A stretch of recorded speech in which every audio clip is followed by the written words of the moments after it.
Okay okay, no problem. ఇవాళ ఎవరిని పాడతారండి పాట? ప్రార్థన అయిన తర్వాత ఎవరిని పాడితే పాడొచ్చు. ప్రార్థన చేసుకుందాం. మహోన్నతుడు అయిన మా ప్రియ పరులకు తండ్రి, మీ అపారమైన ప్రేమ కొరకు మీకు వందనాలు, స్తుతులు, స్తోత్రాలు చెల్లించున్నాం. నాయన, ఈ సాయంకాల వేళ మీ పాద సన్నిధిలో చేరి మిమ్మల్ని స్తుతించడానికి మీరు మాకు ఇచ్చిన సమయాన్ని బట్టి వందనములు. మీ కృపాక్షేమములు, మీ సన్నిధ్యములు, మీ ఆత్మదీవులు మా పైన, మా కుటుంబాల పైన, మా సంఘం అంతటి పైన కృమరింపచేయండి. ఇదిగో నాయన, ఈ సాయంకాల ఈ యొక్క ధ్యానాలకు హాజరవుతున్నటువంటి ప్రతి ఒక్కరిని బట్టి కూడా వందనాలు. కూడి వచ్చిన మీ బిడ్డలను బట్టి వందనాలు. ఇదిగో రావాల్సిన వారిని త్వరగా నడిపించండి. వారిని మేము ఏకమై మిమ్మల్ని గణపరచుకుని నీ సహాయం దయచేయండి.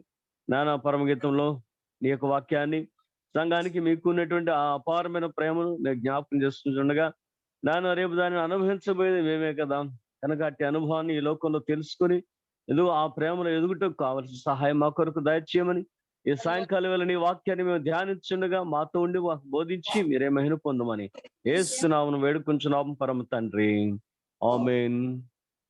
పాడతారండి ఎవరన్నా?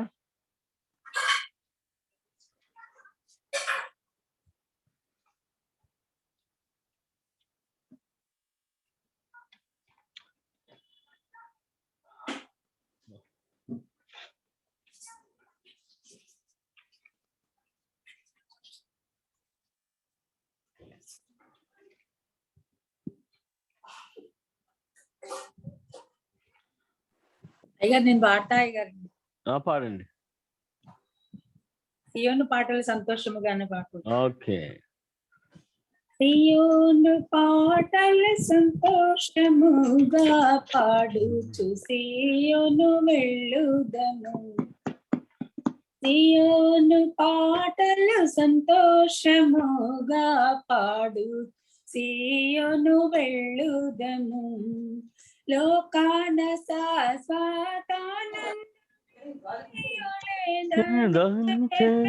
ప్రియుడేసు పొందవలేని లోకమునందు కొంతకాలం ఎన్నో శ్రమలు. సియోను పాటలు సంతోషముగా పాడు సియోను వెళ్ళుదము. ఐగుప్తును విడచినట్టి మీరు అరణ్యవాసులే ధరలో, నిత్య నివాసములే దిలలో నా నేత్రాల్ కానానుపై నిల్పుడి. నిత్య నివాసములే దిలలో నా నేత్రాల్ కానానుపై నిల్పుడి. సియోను పాటలు సంతోషముగా పాడు సియోను వెళ్ళుదము. మారాను పౌలిన చేదైన స్థలముల ద్వారా పోవలసి ఉన్నానేమి. నిరక్షకుండగు యేసే నడుపును మారాని తనదు మాటనము. నిరక్షకుండగు యేసే నడుపును మారాని తనదు మాటనము. సియోను పాటలు సంతోషముగా పాడుచు సియోను వెళ్ళుదము. ఐగుప్తు ఆశాలన్నీయు విడిచి రంగుగా యేసు వెంబడించి, పాడైన కోరహు పాపంబు మాని విధేయులై విరాజిల్లుడి. పాడైన కోరహు పాపంబు మాని విధేయులై విరాజిల్లుడి. సియోను పాటలు సంతోషముగా పాడుచు సియోను వెళ్ళుదము. ఆనందమయ పరలోకంబు మనది, పశ్చాత నుండి వచ్చునేసు. సియోను గీతము సంకోగ కలసి పాడేదము ప్రభు యేసుకు జై. సియోను గీతము సంపోగ కలసి పాడేదము ప్రభు యేసుకు జై. సియోను పాటలు సంతోషముగా పాడు, సియోను వెళ్ళుదము. హల్లెలూయా. హల్లెలూయా. థ్యాంక్ యూ అయ్యగారండి. వెల్కమ్ అండి. మరి 6వ అధ్యాయం నిన్న 4 వరకు చదివినట్టున్నాం. ఈరోజు 5 నుంచి 13 వరకు ఉన్నటువంటి వాక్యాన్ని చదువుకుందాం. దయచేసి మీలో ఎవరైనా ఒకరు చదవండి. పరమగీతం 6వ అధ్యాయం 5వ వచనం నుండి 13వ వచనం వరకు.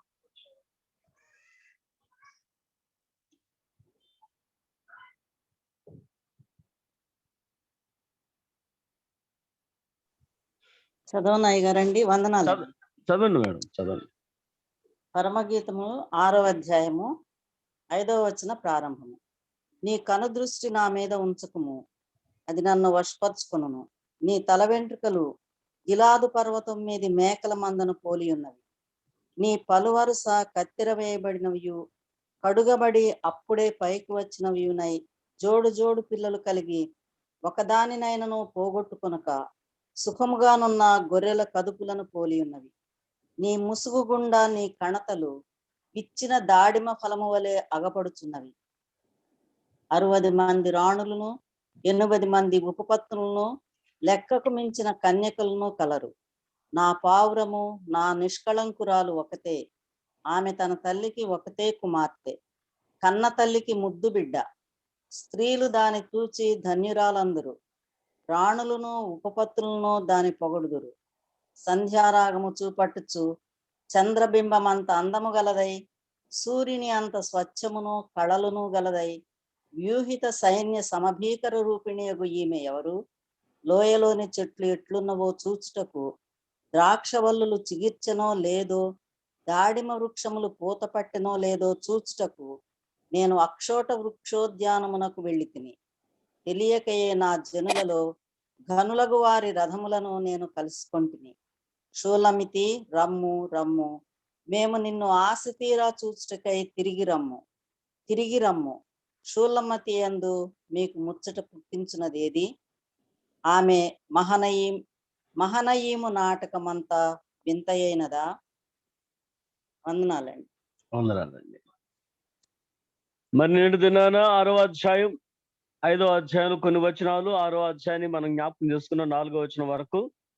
అయితే 4వ అధ్యాయంలో 6వ అధ్యాయంలో ఇవే పోలికలు కనపడుతున్నాయి.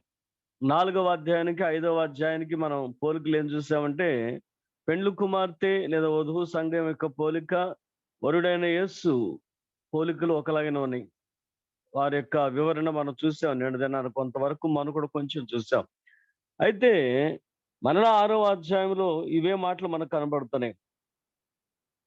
ఆ గిలాదు పర్వతం మీద మేకల మందలం పోలినటువంటి తల వెంట్రుకలు, పలువరుస కత్తెర వేయబడినటువంటి స్థితి, ఇవన్నీ కూడా.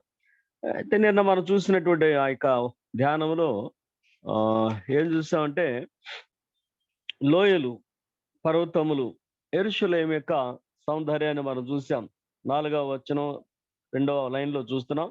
యెరూషలేమంతా సౌందర్యవంతురాలు, టెక్కమున నెత్తిన సైన్యములే భయం పుట్టించుదాను.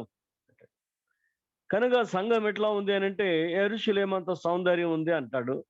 ఆ యెరూషలేము యొక్క సౌందర్యం యొక్క గొప్పతనం ఏమిటి అని అంటే, కొండలు, లోయలు, సెలయేర్లు, జల ఊటలు. ఎందుకంటే దాని యొక్క ప్రాముఖ్యత అది. తద్వారా పేరు పొందినటువంటి ప్రదేశంగా ఉన్నది. 4-5 లోయలు చూసాం, కొండలు చూసాం. ఇవన్నీ కూడా నేను దినాన్ని మనం జ్ఞాపకం చేసుకున్నాం.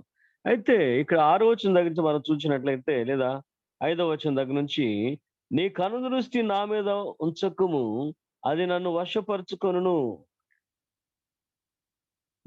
దేవుని యొక్క చూపు సంఘం మీదకు వచ్చిన విధానాన్ని మనం జ్ఞాపకం చేసుకున్నట్లయితే, సంఘం ఎంత ప్రభు యొక్క మనస్సును రంజింపచేసేంత ఉన్నత ఆత్మీయ స్థితిలో ఉన్నది అనేది ఇక్కడ మనం జ్ఞాపకం చేసుకోవాలి. సో సంఘాన్ని చూడగానే ఇది మంచి సంఘము అనేంత ఆత్మీయ స్థితి కలిగినటువంటి సంఘం. ఆ యొక్క సౌందర్యాన్ని గురించి నీ కనుదృష్టి నా మీద ఉంచుకుమా, అది నన్ను వశపరుచుకొనును అనేంత కారణాలు ఏంటంటే సంఘం క్రీస్తు దృష్టిలో ఎంతో సుందరమైనటువంటి సంఘంగా కనపడుతున్నది. సంఘ దృష్టిలో ప్రభు ఎలా ఉన్నారు అంటే అది కూడా అదే మనం చూశానండి. ఎంతో సుందరుడమ్మంతా నేనెంతో మురిసిపోయాను. కనుక ఒకరినొకరు అభినందించుకునేటువంటి, ప్రశంసించుకునేటువంటి ఈ సందర్భాలు మనం జ్ఞాపకం చేసుకున్నట్లయితే that is the love between Christ and his church. That is the love between Christ and his church. సంఘానికి క్రీస్తుకునేటువంటి ప్రేమ బాంధవ్యం అది.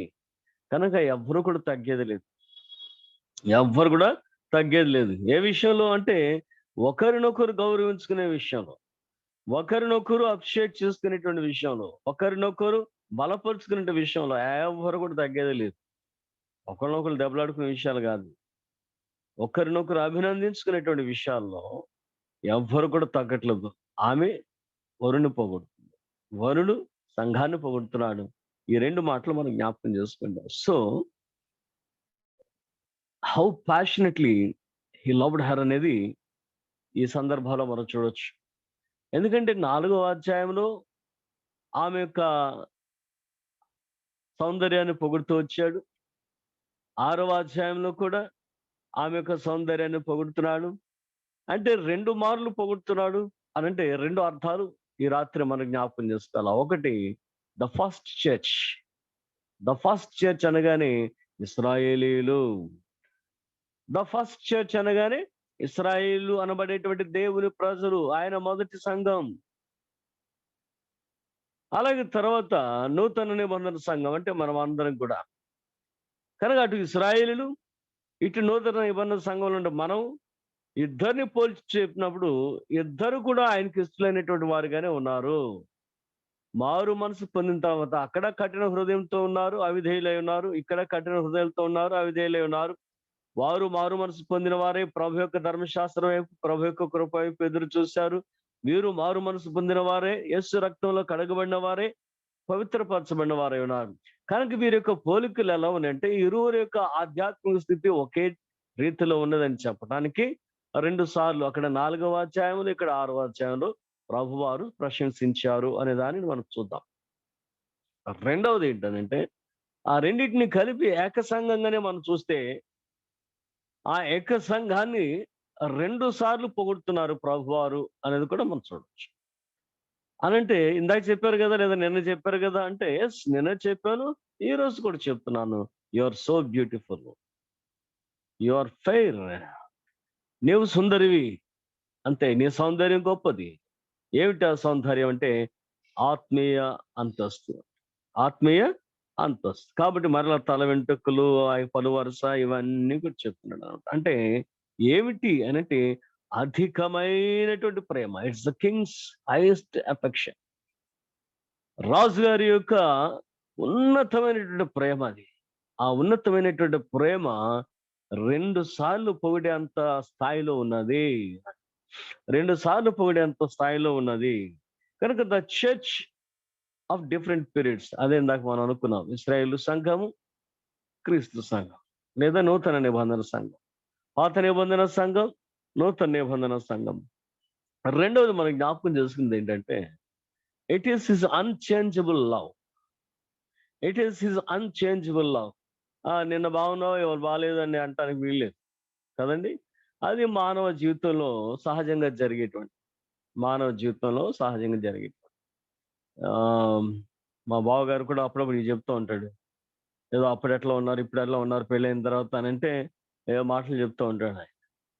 అప్పుడు పరమగీతం లాగా ఉన్నాం, తర్వాత ప్రసంగిలాగా వచ్చాం, ఇప్పుడు ప్రకటన లాగా ఉందాం అని అంటారట పెళ్లి కొడుకు పెళ్లి. అంటే దేర్ లవ్ డిక్రీజెస్. ఆ తొలి ప్రేమ ఉండదు, ఆ మొదటి కాలంలో ప్రేమ ఉండదు. అది మానవ నైజం. కానీ క్రీస్తు ప్రేమ సదాకాలము శాశ్వతమైనది, నమ్మకమైనది. ఎందుకోసం అంటే యేసుక్రీస్తు నిన్న, నేడు, నిరంతరము ఏకరీతిగా ఉన్నాడు. Yes he's same. He's same yesterday, today and tomorrow and forever. Forever he's same. ఒక్కసారి ప్రేమించినటువంటి దేవుడు, అదిగో అప్పుడున్న ప్రేమ నీకు లేదు, మొదట్లో చూసినట్టు నన్ను చూడట్లేదు అనేటువంటి మానవ నైజంతో మనం మాట్లాడుకునేటువంటి మాటలు ఉన్నవే, అవి ప్రభు దగ్గర నెరవేరు.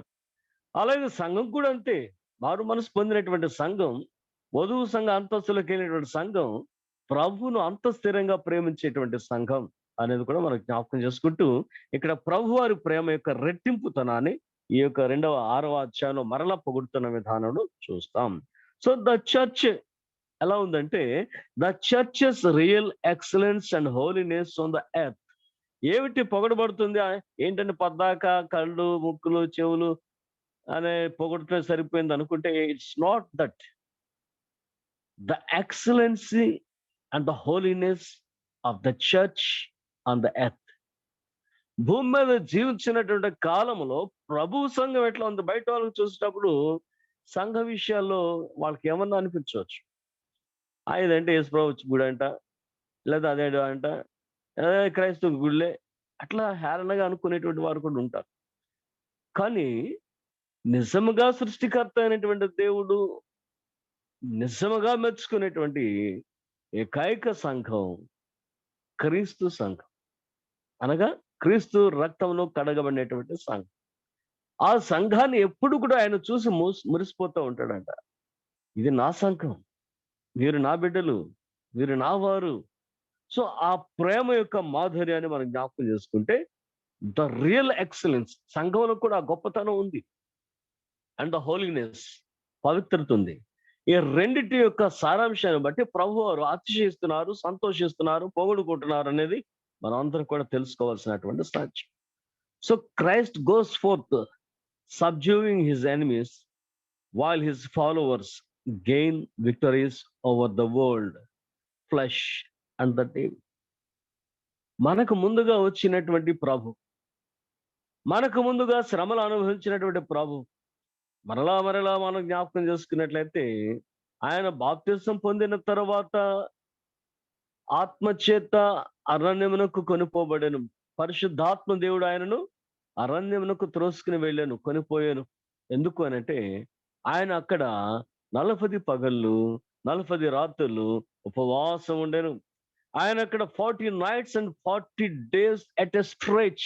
అది మన అందరం కూడా నేను నొక్కి చెప్పడానికి గల కారణం ఏంటంటే, at a stretch, continuous 40 days. ఆదివారాలు సెలవు దినాలు కాదయ్యి. మన వాళ్ళందరూ కూడా కొన్ని అవి మొదలు పెట్టారు. ఎక్కడో ఎవరో రాసింది పట్టుకున్నారు, అదే మొదలు పెట్టారు. ఎందుకంటే ఎర్లీ చర్చ్లో రకరకాలుగా మార్పులు జరిగిన తర్వాత 40 days అనేది కన్ఫర్మ్ అయింది. ఈ రకరకాలైనటువంటి మార్పులు జరుగుతున్నటువంటి కాలంలో ఈ 40 days గురించి నాలాంటి వాళ్ళు చాలా మంది రాశారు, వ్యాఖ్యానాలు రాశారు. వాటిలో ఒకటి ప్రాముఖ్యమైనది ఏంటంటే, 6 రోజులు ఉపవాసం ఉండండి, ఆదివారం నాడు సెలవు తీసుకుని మాంసం తినండి అనేటువంటి. సో చాలా చర్చెస్ దాన్ని ఫాలో అవుతున్నాయి. ఆదివారం కదండి, ఆదివారం ఉపవాస దినం కాదండి. ఎవరు చెప్పారు ఆదివారం ఉపవాస దినం కాదండి? యేసే అలా చేయలేదే. యేసే సబ్బాతు రోజున సెలవు తీసుకోలేదే. మోషే సబ్బాతు రోజు సెలవు తీసుకునేది. ఇప్పుడు బైబిల్ మిషన్ వాళ్ళు మోసే సుఖోపవాసాలు చేస్తున్నారు, జూలై 1st నుంచి ఆగస్ట్ 10th వరకు. So continuous, it is a continuous process. ఏలియా 40 దినాలు నడిచాడు. కనుక ఎక్కడ బ్రేక్ ఇచ్చారు? ఆదివారాలు బ్రేక్ ఇచ్చారంటే లేదు. మనకి ఎవరో రాసింది ఎక్కడో అంటే సాతాను బోధలు కొన్నిసార్లు ఏమవుతాయంటే, లేదా అవివేక బోధలు, సాతాను బోధలు క్రీస్తు సరైనటువంటి బోధల కంటే అవి ఎక్కువ మనుషుల్లో నాటుకుపోతూ ఉంటాయి. కనుక ఈ యొక్క ఉపవాసాలు అనేది ప్రభువారు చేసిన, ఏలియా గారు చేసిన, మోషే గారు చేసిన 40 దినాలు అట్ ఎ స్ట్రెచ్, ఆ మొదటి నుంచి 40 రోజులు బ్రేక్ లేకుండా చేస్తున్నారు. కనుక మన ఉపవాసాలు అలా ఉండాలి. ఎవరెవరో చెప్తారు, ఏదో చదువుకొస్తారు, అన్ని కామెంటరీస్ లో ఉంటాయి. ఒక కామెంటరీ ఒక చెప్తారు, రెండో కామెంటరీ నో అని చెప్తాడు. ఎదుగో అక్కడ సంఘం చెప్తుంది అంటే, లేదు అక్కడ యెరూషలేం కుమార్తెలు చెప్తున్నారు అంటాడు. ఇక్కడ క్రీస్తు మాట్లాడాడు అని అంటే, లేదు అక్కడ పైన వధువు సంఘం మాట్లాడుతున్న మాటలు అంటారు. కరెక్ట్ ఏది అనేది మనం చూడాలి. కనుక ఈ 40 days and 40 nights అనేది చూస్తే ఏమిటి? ప్రభువారు సతానును జయించట, మారు శోధించిన సాతానుని జయించి వేశారు. ఆయన శరీర రక్తంలో కలిగిన వాడు గనక ఈ యొక్క అపవాది శోధనలు, శిలువ మరణాన్ని ఆయన జయించి మనము జయించుటకు సహాయం చేయొచ్చినటువంటి వాడు. కాబట్టి ఇప్పుడు మనం ఎవరు అంటే మొన్న దినాన మనం చూసాం. ఆ గోగు మాగోగు యుద్ధానికి కానీ, ఆ హర్మగెదోని యుద్ధానికి కానీ, ఇదిగో ప్రభువారు తెల్లని గుర్రం ఎక్కి వెళ్తూ ఉంటే దాని వెనకాల మనం అందరూ కూడా తెల్లని గుర్రాలు ఎక్కి వెళుతున్నాం. లేదంటే సంఘం తెల్లని గుర్రాలు ఎక్కి వెళ్తున్నారు. వీళ్ళేమన్నా కత్తిపట్టుకుని యుద్ధం చేస్తారా? యుద్ధం చేయరు. మొదటి ఆయన యుద్ధం చేస్తున్నాడు. ఆ మొదటి ఆయన రాజుగారి యుద్ధం చేస్తున్నాడు. వెనకాల సైన్యం అంతా కూడా ఊరికి ఇది మా సైన్యం అని చూపించటాకే వెళ్తున్నాం. మనం ఏం చేయక్కర్లేదు యుద్ధం. ఇప్పుడు కూడా జరుగుతున్నటువంటి సత్యం అది. ఆయన జయించుచు వెళ్ళుచున్నాడు. ఆయన వెనకాల సంఘం వెళుతుంది. సో ఏ విషయాల్లో మనం జయిస్తున్నాం అనంటే లోక విషయాలు, అది మనం జ్ఞాపకం చేసుకుంటాం. అందుకని ఏమంటాడంటే while his followers gain victories over the world, లోకం మీద, ఫ్లెష్ శరీరం మీద, అండ్ ద డెవిల్ సాతాను మీద. లోకం మీద, శరీరం మీద, సాతాను మీద విజయాలు సాధించుకుని వెళ్తున్నారు సంఘం. కానీ ఇప్పుడు మన పరిస్థితి ఏంటి? ఈ మూడింటిలో మన విజయం ఉన్నదా లేదా? లోకాన్ని జయించేటువంటి స్థితిలో ఉన్నామా? శరీరాన్ని జయించేటువంటి స్థితిలో ఉన్నామా? సాతానును జయించేటువంటి స్థితిలో ఉన్నామా? సాతాన్ అంటే వాడు వెరీ క్రాఫ్టీ పర్సన్. ఈజీగా ట్విస్ట్ చేసేస్తాడు, ఈజీగా మోసం చేస్తాడు. కనుక ఎప్పుడు మనం జారిపోతున్నాం? లోక విషయాల్లోనా, శరీర విషయాల్లోనా, అపవాది విషయంలోనా? ఏ విషయాల్లో మనం జారిపోతున్నాం? లేదు మూడింటి మీద విజయాన్ని పొందుకున్నామా అంటే ఆ మూడింటి మీద విజయాన్ని పొందుకునేటువంటి సంఘమే ప్రభువారు ఆయన శత్రువులు అణగదొక్కుంటూ వెళ్ళిపోతూ ఉంటే ఆయన వెనకాల విజయంతో అడుగులు వేసుకుంటూ వెళ్ళిపోతున్నారు. శత్రువులు గెలవగల మనల నేడు శత్రువులు గెలవగలరా?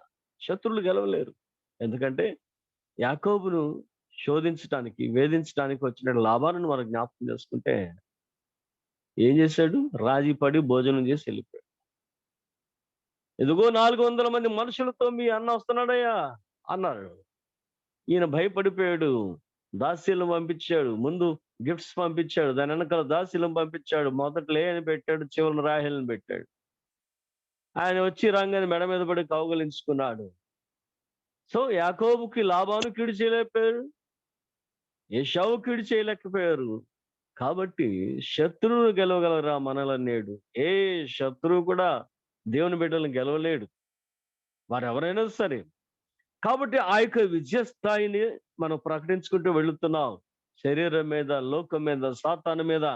దేవుని బిడ్డలారా, ఈ రాత్రి ఆ యొక్క అనుభవం, ఆ విజయోత్సవ అనుభవం, మన పాపము నుండి మనం బయటపడుతూ ఇదిగో ఈ విజయాన్ని మేము సాధించుకోగలుగుతున్నామని మనం జ్ఞాపకం చేసుకుంటూ ప్రభువును స్తుతించుకునే ఆత్మీయ ఉన్నత స్థాయిలో మన జీవితాలు నడుస్తున్నాయా లేదా? గుడి గురించి వదిలేద్దాం, ప్రార్థనల గురించి వదిలేద్దాం. అవన్నీ రెగ్యులర్ గా ప్రతి క్రైస్తవుడు, సార్వత్రిక సంఘంలో ఉన్న ప్రతి క్రైస్తవుడు కూడా since is a Christian, because is a Christian వెళ్తానే ఉంటాం. ఒక వారం మిస్ అయినా రెండో వారం వెళ్తానే ఉంటాం. ఈ జీవితం అనేది, వ్యక్తిగత జీవితం అనేది చాలా చాలా అవసరం. లోకాన్ని, సాతానుని, శరీరాన్ని జయించేటువంటి ఆత్మీయ జీవితం అనేది వ్యక్తిగత జీవితాల్లో చాలా అవసరం. కాబట్టి మనం ఏమై ఉన్నాం అనేది రాత్రి మనం జ్ఞాపకం చేసుకుంటూ his tenderness, the delight he takes in his redeemed people and the working of his own grace in their in them. ఏమిటి అని అంటే ఆయన యొక్క హిస్ టెండర్నెస్, మృదు స్వభావము, తద్వారా సంఘం మీద ఆయనకున్నటువంటి ప్రేమ, విమోచించబడినటువంటి ప్రజల యొక్క విశ్వాసమును బట్టి ఆయన అందించినటువంటి ఆయన కృపలను అందుకుని సంఘం ఏ విధంగా మేలు పొందుకుంటుందో దానిని చూస్తూ ఆనందిస్తున్నటువంటి దేవుడు అనేదాన్ని మనం చూస్తాం. ఎవరు, ఎందుకు ఈయనకి ఇంత అభిమానం అనంటే నేను అందించినటువంటి కృప. ఏ కృప అది? కల్వరి రక్షణ కృప, సిలువ రక్షణ కృప అందుకుని ప్రభువు వలె ఆయన జయించుకుంటూ వెళ్ళాడు గనక మన శోధనలన్నిటిలో, మన బాధలన్నిటిలో మనం జయించుకుంటూ వెళుతున్నప్పుడు ఇదిగో నా కృపను అందుకుని విమోచించబడిన వారిగా, జయించబడిన వారిగా మీరు నా వెనకాల వస్తున్నారు. ఇన్ అదర్ వర్డ్స్, నేను సిలువను మోసుకుని రాగా నా వెనకాల వారి సిలువలను మోసుకుని వస్తున్నారు. కనుక ఈ యొక్క ఆత్మీయ అంతస్తు, ఈ యొక్క ఆత్మీయ అనుభవం, ఈ యొక్క ఆత్మీయ ప్రయాణం మన జీవితంలో ఏమై ఉన్నది అనే దానిని మనం జ్ఞాపకం చేసుకుంటూ 8వ వచనానికి వద్దాం. ఇక ఈ 7వ వచనం కూడా అదే కదా, మన 4వ అధ్యాయంలో చూసింది. సో 8వ వచనానికి వస్తే ఏమని రాయబడింది? 60 మంది రాణులు, 8 మంది ఉపపత్నులను, లెక్కకు మించిన కన్యకలను కలరు. ఇక్కడ దానిని చెప్పడానికి వెళ్ళిన కారణం ఏమిటి అని అంటే, ఈ మొదటి రాజుల గ్రంథంలో మనం చూస్తాం ఆయన యొక్క వైభవం ఏమిటి అనేది. 11వ అధ్యాయంలో 3వ వచనానికి వచ్చేటప్పటికి పైన ఆయన యొక్క బలహీనతను కొంచెం జ్ఞాపకం చేస్తాడు. తర్వాత ఆయనకు ఉన్నటువంటి టోటల్ ఆ వైఫ్స్ ఎంతమంది అనేది చూపిస్తాడు. 700 మంది భార్యలు, 300 మంది ఉపపత్నులు ఉన్నారు. 1000 మంది భార్యలను చేసుకున్నటువంటి మహాగణుడు సొలొమోను మహారాజు.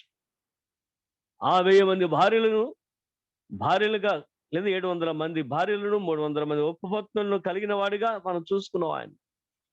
అంటే ఇప్పుడు ఈ సంఘకాలం పరమగీతో రాసేటువంటి కాలంలో, మొన్న ఫస్ట్ లోనే చెప్పాను, ఇప్పుడు కూడా మళ్ళీ అదే సెంటెన్స్ మనం జ్ఞాపకం చేసుకుంటాం. ఆల్రెడీ 140 వైఫ్స్ ఉన్నారు. వారిలో 60 మంది రాణులు ఉన్నారు, 8 మంది ఉపపత్నులు ఉన్నారు. ఇంకా తర్వాత వస్తే ఆ 60 మంది కాస్త 700కి వెళ్ళింది, ఈ 80 కాస్త 300కి వెళ్ళింది. మొత్తం 1000 మంది భార్యలతో ఉన్నాడు ఆయన. కనుక ఆయన యొక్క వైభవం వేరు కాదు, రాజవైభవం. దాన్ని ఎవరు ఏం చేయలేరు కాదు, అది రాజవైభవం.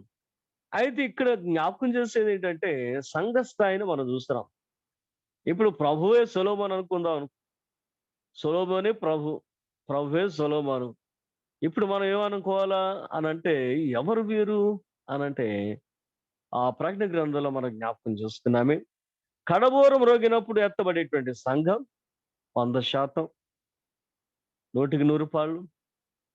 తర్వాత తెల్లని గుర్రం మీద వచ్చారే రెండవసారి ప్రభువారు, వచ్చి మిగిలిన వారిని తీసుకెళ్ళిపోయారే, అది 2వ అంతస్తు. 3వ అంతస్తు శ్రమల కాలములో మార్పు నొందినటువంటి వారు. దానిని 100 అంతలు, 60 అంతలు, 30 అంతలు. 100 అంతలు, 60 అంతలు, 30 అంతలు. కనుక ఇక్కడ ఎవరున్నారు అంటే, రాణులున్నారు. రివర్స్ లో వద్దాం. రాణులున్నారు, ఉపపత్నులు ఉన్నారు, కన్యకులు ఉన్నారు. అనగా మొదటి అంతస్తులో ఉన్నటువంటి వారు ఉన్నారు, రెండవసారి తెల్లని గుర్రం మీద ఎక్కి వచ్చిన వారు ఉన్నారు. మూడవది 7వ అధ్యాయంలో మనం చూస్తాం, ఎవరును లెక్కింపజాలని మహాసమూహం ఉన్నారంట. 1,44,000 మంది పరిశుద్ధులు. ఎవరు వీళ్ళు? ఇశ్రాయేలు నుండి 12 గోత్రాల నుండి ఎంపిక చేయబడినటువంటి వారు కాకుండా ఎవరును లెక్కింపజాలని గొప్ప సమూహమును నేను చూచి తిని. వారు తెల్లని వస్త్రములు ధరించిన వారే ఖర్జూరు మట్టలు చేత పట్టుకుని ఇదిగో ప్రభు సన్నిధికి వచ్చారు. కనుక ఇది ఇక్కడ మనం జ్ఞాపకం చేసుకుంటాం. ఆయన శారీరకమైనటువంటి స్థితిని ఇక్కడ మనం సొలొమోను యొక్క శారీరకమైనటువంటి స్థితిని మనం చూడలేదు. కానీ ప్రభు వారి యొక్క సంఘం ఏమిటి అని అంటే, ఈ 3 అంతస్తులు కనపడుతున్నాయి. ఎవరెవరు ఉన్నారు? రాణులు ఉన్నారు, ఉపపత్నులు ఉన్నారు. ఇక్కడ చూడండి, లెక్కకు మించిన కన్యలు కలరు అంటాడు. ఈ లెక్కకు మించినటువంటి కన్యలు ఎవరు అనంటే, ప్రకటన గ్రంథం 7వ అధ్యాయంలో మనం చూస్తాం. అటు తర్వాత నేను చూడగా ఎవరును లెక్కింపజాలని గొప్ప సమూహము నాకు కనబడేను. వారు తెల్లని వస్త్రం. ఎక్కడి నుండి వచ్చారంటే, గొర్రెపిల్ల రక్తమును తమ వస్త్రములు ఊదుకున్న వారు వీరని పెద్దల్లో ఒకటి చెప్పాడట. కనుక ఇది ఈ పోలిక. ఆయనకి అంతమంది భార్యలు ఉంటే శారీరకంగా ఆయన వైభవం అదైతే, సంఘ వైభవం ఇది, క్రీస్తు వారి వైభవం ఇది. క్రీస్తుకున్నటువంటి సంఘములో ఎత్తబడినటువంటి కడబోరలు ఎత్తబడినటువంటి వారు, రెండవసారి ఎత్తబడినటువంటి వారు, శ్రమల కాలంలో ఎత్తబడినటువంటి వారు, ఆయన యొక్క వైభవం అది. అది ఈ రాత్రి మనం జ్ఞాపకం చేసుకోవాలా? అది ఈ రాత్రి మనం జ్ఞాపకం చేసుకోవాల్సింది. అది సొలొమోను గారు ఏదో చేశాడు అనేది అటు చూడొద్దు. శారీరకంగా అది రాజవైభవం, రాజుల యొక్క ఘనత అది. సో ఆ విషయంలో చూసుకుంటే ఆయన చాలా గొప్పోడు. ఆ విషయంలో మనం చూసుకుంటే ఆయన వైభవం, ఆయన డబ్బు, ఆయన పలుకుబడి, ఆయన జ్ఞానం, ఆయన తిండి, అవన్నీ మనం చూసుకుంటే ఇక ఆయన మించిన లేడు. కానీ ఆ రోజుల్లో అది ఆయనకి సరిపోయింది.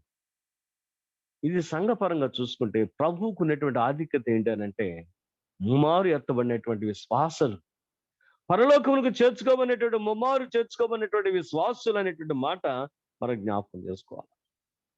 నా పౌరమా, నీవు నిష్కలంకురాలు అంటాడు. నా పావురము నా నిష్కలంకురాలు ఒక్కతే. ఇక అక్కడికి వెళ్ళిన తర్వాత ఆయన 1000 మందిని పోల్చుకొని చూసుకుంటే, లేదా ఇప్పుడు ఉన్నటువంటి 140 మంది మెంబర్స్ చూసుకుంటే, షూలమతి అనేటువంటి ఆమె ఆయనకు బహుగా ఇష్టురాలైంది. షూలమతి మాత్రమే ఆయనకి ఇష్టురాలు. కానీ ఇక్కడ సార్వత్రిక సంఘాన్ని మనం జ్ఞాపకం చేసుకున్నట్లయితే, ప్రభువుకు ఇష్టమైనటువంటి సంఘము వధూ సంఘం. కనుక పవిత్రురాలు, నిష్కలంకురాలు ఒక్కతే. భూమి మీద ఉన్న వారందరి కల్లా విశ్వాస సమాజాలు ఎన్నో ఉన్నాయి, ఎన్నో రకరకాలుగా ఉన్నాయి.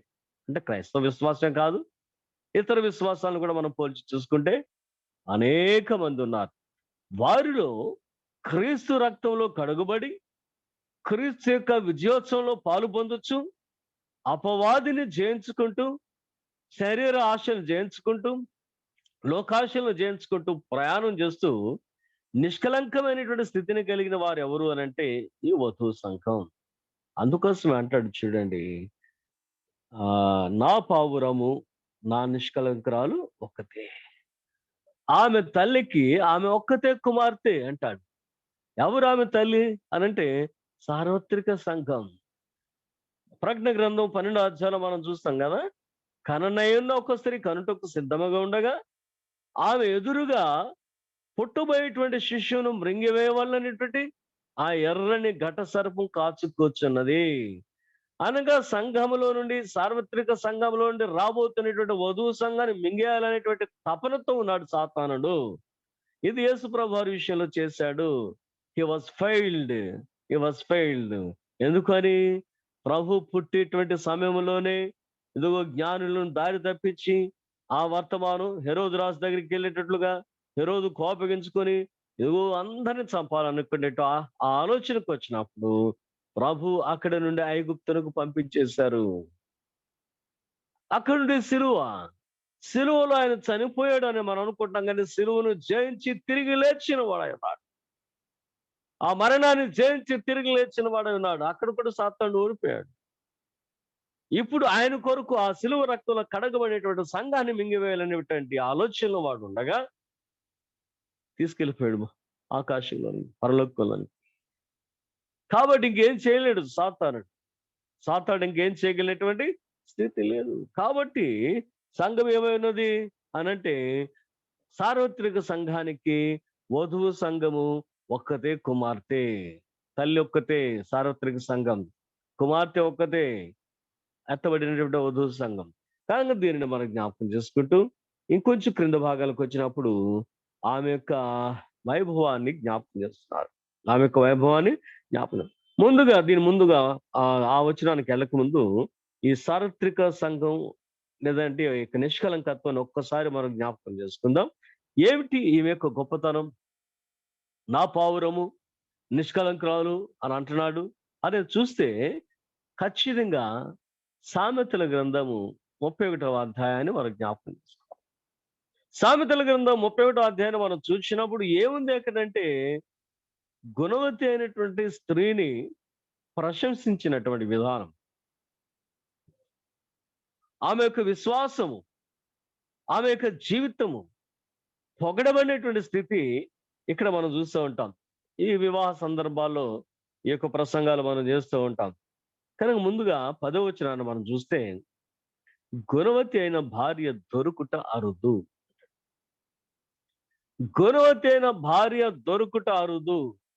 ఎప్పుడు చెప్పారు సొలొమోన్ మహారాజు గారు అని అంటే, ఇక్కడ 140 మంది భార్యలను చేసుకున్నాక షూలమతిని ఆయన చూసి షూలమతిని కూడా కోరుకున్న తర్వాత ఇక మిగిలిన వారందరూ కూడా పరీక్షించుకుంటూ వెళ్ళాడు. 1000 మందిని పరీక్షించిన తర్వాత మాట్లాడుతున్న మాటలు ఇవి. వారి యొక్క గుణగణాలను పరీక్షించిన తర్వాత మాట్లాడేటువంటి మాటలు ఇవి. ఏమిటంటాడంటే 1000 మంది భార్యలు ఉన్నప్పుడు కూడా నా ప్రియురాలు నిష్కలంకురాలు నీవే, నా ప్రియురాలు నిష్కలంకురాలు నీవే. కారణం ఏమిటంటే నీవు గుణవతివి అన్నట్టు.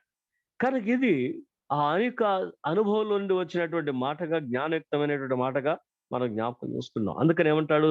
గుణవతి అయిన భార్య దొరుకుట అరుదు, అటుది చాలా గొప్ప. రెండవది, ఆమె పెనిమిటి ఆమె యందు నమ్మిక ఉంచును. ఆమె పెనిమిటి ఆమె యందు నమ్మిక ఉంచును. కనుక ఈయన ఇష్టపడుతున్నటువంటి కారణం ఈమె యందు ఉన్నటువంటి నమ్మిక. అంటే అందరికి మనస్తత్వాలు ఒకేలాగా ఉంటాయంటే అందరి మనస్తత్వాలు ఎప్పుడు ఒకలాగా ఉండవు. సో వారి వారి మనస్తత్వాలు, వారి వారి వైభవం, వారి వారి లక్షణాలు జ్ఞాపకం చేసుకునేటువంటి వ్యక్తి షోలమతిని గురించి అంటాడు, నేను నీ యందు నమ్మకం ఉంచగలిగినటువంటి వాడను. నేను నీ యందు నమ్మకం ఉంచగలిగిన. అలాగే ఎవరైనా సరే లోకరీత్యా ఒక మంచి భార్య దొరికితే, గుణవతి అయిన భార్య దొరికితే వారికి జీవితాలు ఎంత అదృష్టం. ఆమె పనిమిటి ఆమె యందు ఎంత నమ్మకం ఉంచుతాడు అనేది మనం జ్ఞాపకం చేసుకుంటాం. 29వ వచనం మనకు వచ్చినప్పటికి, చాలా మంది పతివ్రత ధర్మాన్ని అనుసరించున్నారు అంట. సో ఆల్ ద ఫ్యామిలీస్, ప్రతి వారు కూడా ఏమనుకుంటారు, వారి వారి భార్యలు, వారి వారి భర్తలు, వారి వారి కుటుంబాల గురించి ఆలోచన చేసుకున్నప్పుడు ప్రతి వారు పతివ్రత ధర్మాన్ని అనుసరిస్తున్నటువంటి భార్యగానే జీవిస్తారు, అలాగే ఉంటారు. అదే మనకు నమ్మకం. ఇక్కడ మనం జ్ఞాపకం చేసుకుంటే, ఈలాగున భర్తను గౌరవిస్తూ పతివ్రత ధర్మాన్ని పాటిస్తున్నటువంటి వారందరినీ కూడా పోల్చి చూసుకుంటే, అంటే ఈయన చేసుకునేటువంటి 1000 మంది ఈయన్ని ప్రేమించలేదా, వారిలో ఆ యొక్క చాస్టిటీ లేదా, ఫైడలిటీ లేదా అని అంటే, వారు అవన్నీ కలిగినటువంటి వారే. కానీ వారిలో నీవు గొప్పదానివి అంట. అంటే ఎంత పరిశీలన చేస్తుంటాడు, ఎంత అబ్జర్వ్ చేస్తుంటాడో ఆ యొక్క మనస్తత్వాలను ఒక్కసారి మరలా మనం ఆలోచించవచ్చు. ఇక్కడ 9వ వచనానికి వద్దాం. మరలా ఏమంటాడు చూడండి ఒకసారి, రాణులు ఉపపత్నులు దానిని పొగుడుదురు. రాణులు ఉపపత్నులు దానిని పొగుడుదురు. అందరూ పొగుడుతున్నారంట ఆమెను. స్త్రీలు దానిని చూచి ధన్యురాలు అందరు. స్త్రీలు ఆమెను చూచి ఏమంటారట, ధన్యురాలు. రాణులు ఉపపత్నులు దానిని పొగుడు. ఆ యొక్క 1000 వైఫ్స్ అందరూ కలిసి షోలమతిని పొగుడుతున్నారు. షోలమతి, మా అందరికంటే నీవే శ్రేష్ఠురాలు. ఆయన అంటాడు, ఇదిగో నాకున్నటువంటి భార్యలందరికంటే కూడా నీవే అన్నాడు. అదంటే ఆయన ప్రేమ ఏదో పెట్టేళ్ళి ఆ ప్రేమను బట్టి అనుకున్నాడు అనుకోవచ్చు. ఈవెన్ దిస్ ఉపపత్నులైన వారు, భార్యలైనటువంటి వారు అందరూ కలిసి వాళ్ళు కూడా అదే పొగుడుతున్నారంట, షోలమతి నీవే గొప్పదానికి. అసూయ ద్వేషాలతో నిండేటువంటి లోకంలో నీవే గొప్పదాని అని ఎవరంటారండి? అంటే ఎంత సౌందర్యవంతురాలు, ఎంత గుణవంతురాలు అనేది ఈ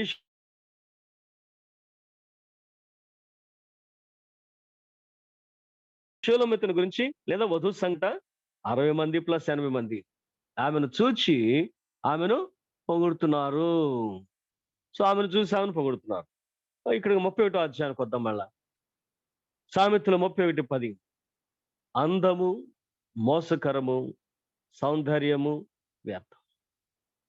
అందము మోసకరము, సౌందర్యం వ్యర్థం. ఎందుకు అనంటే, నేను నల్లని దానిని నన్ను చిన్న చూపు చూడకండి అందు మొదట్లోనే. ఎదుగో నన్ను తోట కావలి వారిగా కావలి గట్టిగా ఉంచారు గనక నేను నల్లబడిపోయాను అంది. ఆ నల్లదనంలో కూడా ఆమెకి ఒక సౌందర్యాన్ని గురించి సొలొమోను పొగిడాడు. ఇప్పుడు మనం జ్ఞాపకం చేసుకున్నట్లయితే, క్యారెక్టర్ వైజ్ గా మనం ఆలోచన అంటే ఒక నీతి ఎవరి మధ్య అనంటే, పతివ్రత ధర్మము జరుపుతున్న వారందరిలో శ్రేష్టమైనటువంటి స్థితిలో ఉన్నదే దానిని చూపించి అంటాడు, అందము వ్యర్థం, సౌందర్యం వ్యర్థం. కాబట్టి ఏం కావాలంట? గుణవతి అయినటువంటి భార్య కావాలి. గుణవతి అయినటువంటి భార్య కావాలి. ఇక్కడ మత్తయి సువార్త 13వ అధ్యాయంలో ఈ ఇందాక మనం చూసినటువంటి 100 అంతలు, 60 అంతలు, 30 అంతల ఉపమానాన్ని మనం చూస్తాం. అయితే దీనిలో ఇందాక మనం చూసాం ఎవరెవరున్నారు? రాణులు, ఉపపత్నులు, కన్యకలు.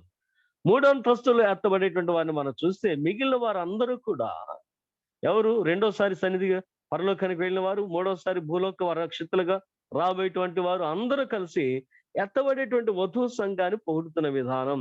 కానీ ఇప్పుడు మనం ఎక్కడ ఉండాలి?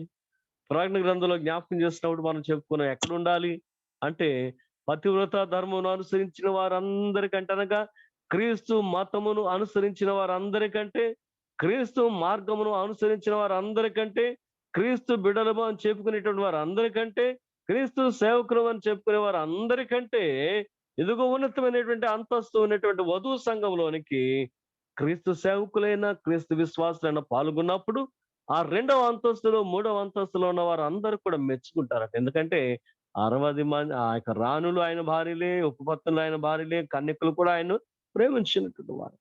కానీ ఈ అందరిలో కూడా వీళ్ళందరూ కలిసి ఆమెను పొగుడుతున్నారంటే కారణం ఏమిటంటే వధువు సంఘం కొనియాడబడుతుంది. ప్రియ దేవుని బిడ్డలారా, ఈ లోక యాత్రలో ఉన్నటువంటి మన యొక్క విశ్వాసంలో మనమందరం కూడా అదే స్థాయిలో ఉండి మిగిలిన వారి చేత కొనియాడబడేటువంటి ఆత్మీయ అంతస్తులో ఉండాలి. అందుకు నా వ్యక్తిగత ఆలోచన, వ్యక్తిగతమైనటువంటి ప్రార్థన, వ్యక్తిగతమైనటువంటి ధ్యానం చాలా చాలా అవసరం. సంఘం అనేది it is for kind of fellowship. It's for a kind of fellowship. అందరం కలిసి వచ్చి ఉజ్జీవింపబడటానికి సంఘం. కానీ personal prayers is more important. భార్యకి భర్త కూడా సంబంధం ఉండదు, కొడుకు తల్లికి తండ్రి కొడుకు కూడా సంబంధం ఉండదు. ఎవరి ఆత్మీయ అంతస్తు వారిదే, ఎవరి ప్రార్థన వారిదే. ప్రభువా వీరిని రక్షించండి అని మనం ప్రార్థన చేయడం ద్వారా వారు రక్షణ, వారి మారు మనసు పొందుకుంటారేమో కానీ మన ఆత్మీయ అంతస్తులోనికి రావటానికి, లేదంటే వాళ్ళ ఆత్మీయ అంతస్తులోనికి మనం వెళ్ళటానికి ఎవరికి పోలిక ఉండదు. ఎవరు చేసినది వారి క్రియల చొప్పున వారికి ప్రతిఫలం ఇవ్వడానికి దేవుడు సిద్ధంగా ఉన్నాడు.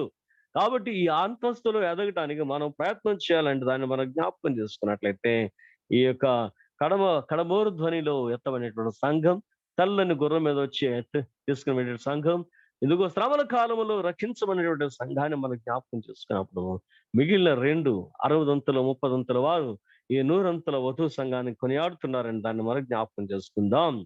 10వ వచనానికి వద్దాం.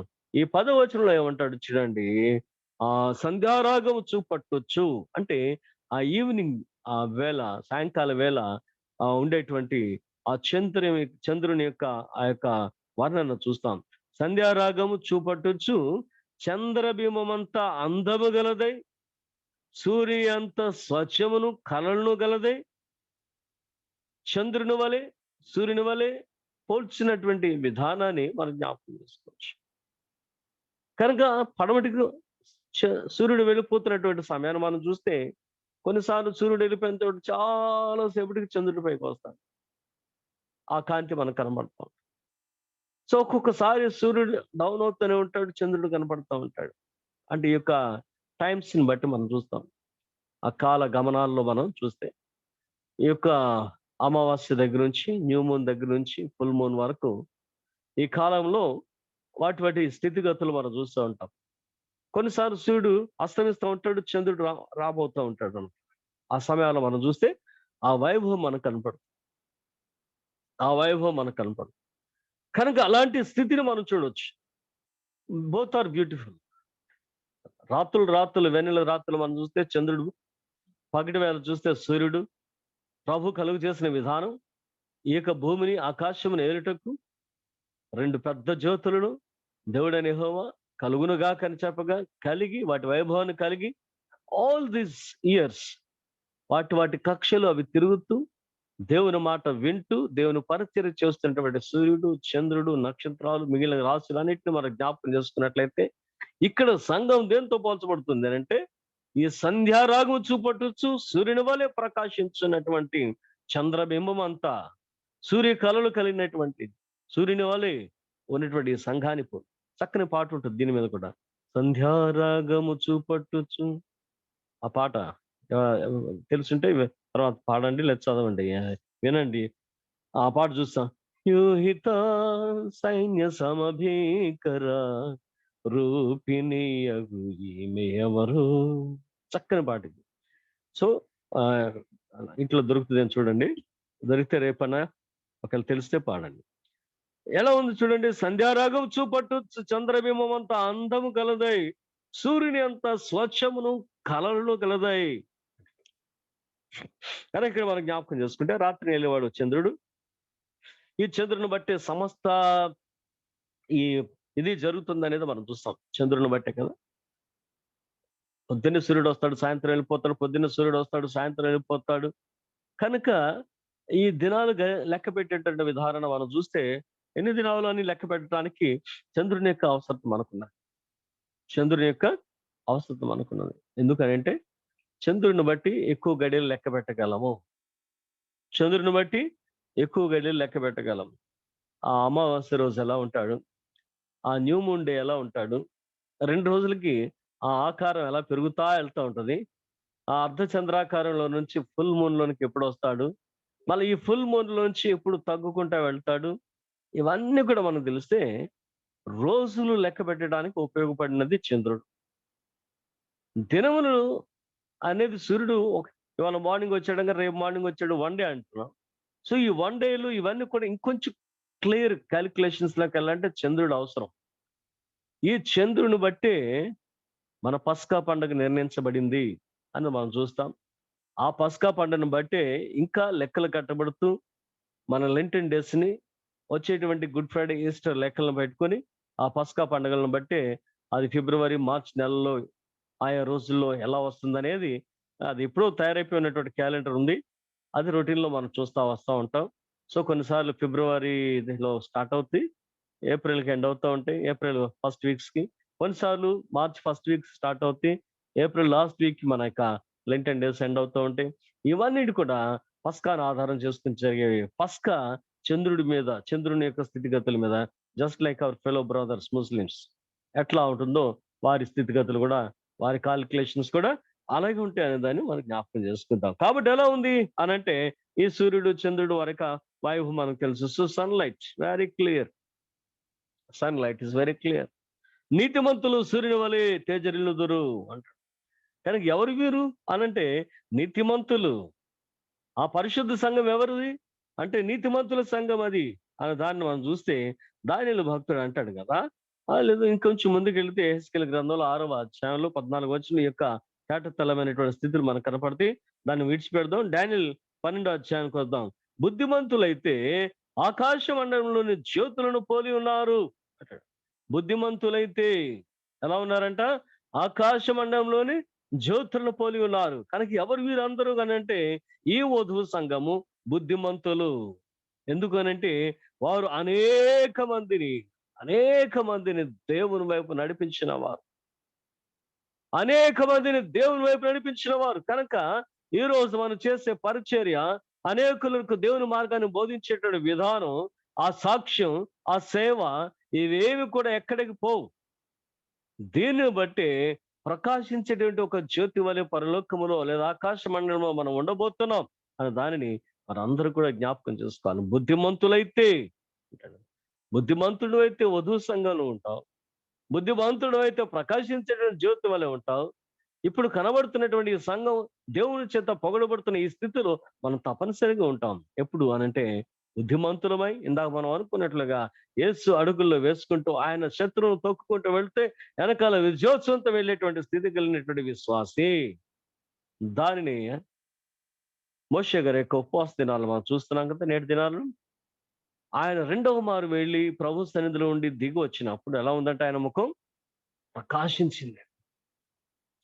34వ అధ్యాయం నిర్గమకాండం 34వ అధ్యాయం 30వ వచనం మనం చూస్తాం. అతని ముఖ చర్మము ప్రకాశించాను.